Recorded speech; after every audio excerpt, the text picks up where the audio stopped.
Et si, et si le plus grand obstacle à la réussite, eh bien, ce n'était pas le manque de chance, ni même le manque de moyens, mais une force invisible, logée au plus profond de nous. Un sabotage tellement discret qu'on ne le voit même pas. Et comprendre ce mécanisme, c'est vraiment la toute première étape pour pouvoir tout changer. Alors, la première chose à faire, c'est d'identifier cet adversaire. Et ce qu'il faut bien comprendre, c'est qu'il n'est pas à l'extérieur, ce ne sont pas les circonstances, non. Il est bien à l'intérieur, c'est ce qu'on appelle l'ennemi intérieur. Une sorte de programmation qui, sans même qu'on s'en rende compte, eh bien, elle bloque absolument toute notre progression. C'est une idée qui peut paraître un peu contre-intuitive, c'est vrai, parce qu'on nous a toujours appris à chercher les causes à l'extérieur, n'est-ce pas ? Pourtant, depuis l'enfance, l'esprit humain a intégré une règle fondamentale. La sécurité, eh bien, elle se trouve dans ce qui est familier, même si ce familier nous limite. Et là, on touche à un conflit absolument fondamental. Il faut bien comprendre ça. Le cerveau humain, à la base, il n'est pas conçu pour la réussite. Non, il est conçu pour la survie.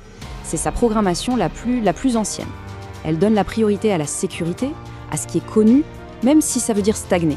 Pourquoi ? Parce que le changement pour lui, c'est un risque. Et la survie, elle prime toujours sur l'épanouissement. On connaît tous ces situations, n'est-ce pas ?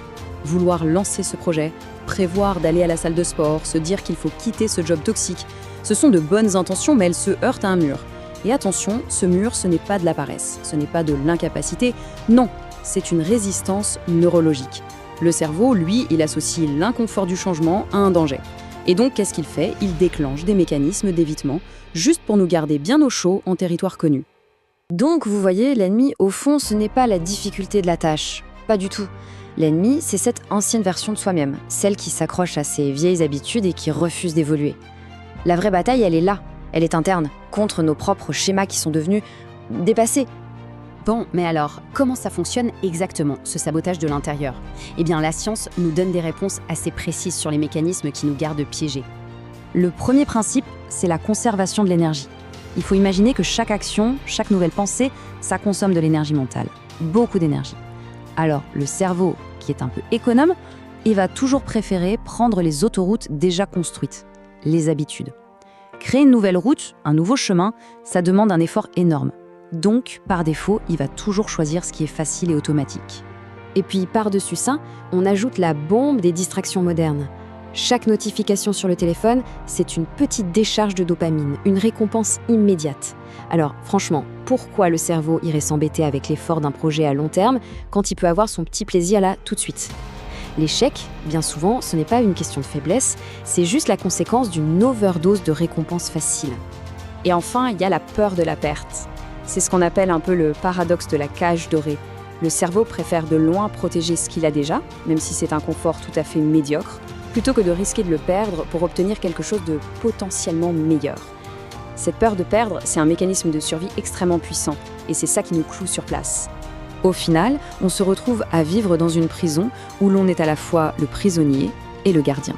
Les barreaux, ils sont faits de nos croyances limitantes, celles qu'on a souvent héritées des autres, vous savez, le fameux « sois réaliste, ne vise pas trop haut ». Ce sont des murs invisibles, mais ils enferment notre potentiel. La bonne nouvelle, c'est que cette prison, on peut la briser. Bon, comprendre le problème, c'est une chose. Le résoudre, c'en est une autre. Heureusement, il existe un cadre, une méthode pour déjouer ces mécanismes et pour réécrire nos programmes internes. C'est ce qu'on appelle les 3 lois du changement. Alors, ce processus de transformation, il repose sur 3 piliers fondamentaux.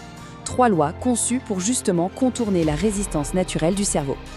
On a la loi du micro-engagement, la loi du futur soi et la loi de l'environnement. Parlons de la première loi, le micro-engagement. La clé ici, c'est de comprendre que le problème, ce n'est jamais vraiment la motivation, c'est la taille perçue de la tâche. Alors, en divisant un objectif énorme en actions ridiculement petites, je parle d'1 minute de sport, de lire une seule page, eh bien on passe sous le radar de la résistance du cerveau. On ne le combat pas de front, on le déjoue, tout simplement. Deuxième loi, celle du futur soi. C'est une question simple mais très puissante qu'il faut se poser. Que ferait la personne que je veux devenir ? Là, maintenant. Et d'un coup, chaque petit choix du quotidien devient une brique pour construire cette future identité. L'amélioration, elle ne se passe pas demain, elle se décide aujourd'hui dans un choix qui peut paraître minuscule. Et enfin, la 3e loi, l'environnement. C'est crucial. Que ce soit les applications qui nous distraient sur un téléphone, les personnes que l'on fréquente au quotidien, ou même juste l'organisation de son bureau. La croissance personnelle est directement influencée par tout ce qui nous entoure. Il y a une règle d'or, personne ne s'élève jamais plus haut que son environnement. Et c'est ça, le point essentiel. Vraiment, la transformation, elle ne vient pas de ce qu'on espère, mais de ce qu'on répète jour après jour. C'est l'action constante, soutenue par un bon environnement, qui finit par forger une toute nouvelle identité. Et c'est cette nouvelle identité, née de la répétition, qui mène à la réussite. Finalement, tout ça, ça se résume à un test très simple. Un test de 30 secondes. C'est un peu le moment de vérité, celui qui révèle si le changement va vraiment, oui ou non, s'opérer. Il faut bien être clair, jusqu'ici, ce n'était la faute de personne. C'était un mécanisme inconscient, une programmation. Mais à partir de maintenant, ça devient une responsabilité. Parce que la compréhension du pourquoi on fait les choses, ça ouvre la porte à la maîtrise du comment les changer. Alors voilà le test. La question est-il possible, là, maintenant, tout de suite, de faire une seule action de 30 secondes qui rapproche d'un objectif? C'est une question toute simple, mais elle est un indicateur extrêmement puissant de la trajectoire future. La réponse, en fait, elle détermine les mois, voire les années à venir. Parce qu'au final, si la réponse est non, le problème n'est pas la motivation. Le problème, c'est la décision. La réussite, elle ne naît jamais d'une vague envie ou d'une grande inspiration. Elle naît d'un choix. Un choix concret, même minuscule, fait dans l'instant présent. La seule question qui reste est donc celle-ci. Quelle sera cette décision ?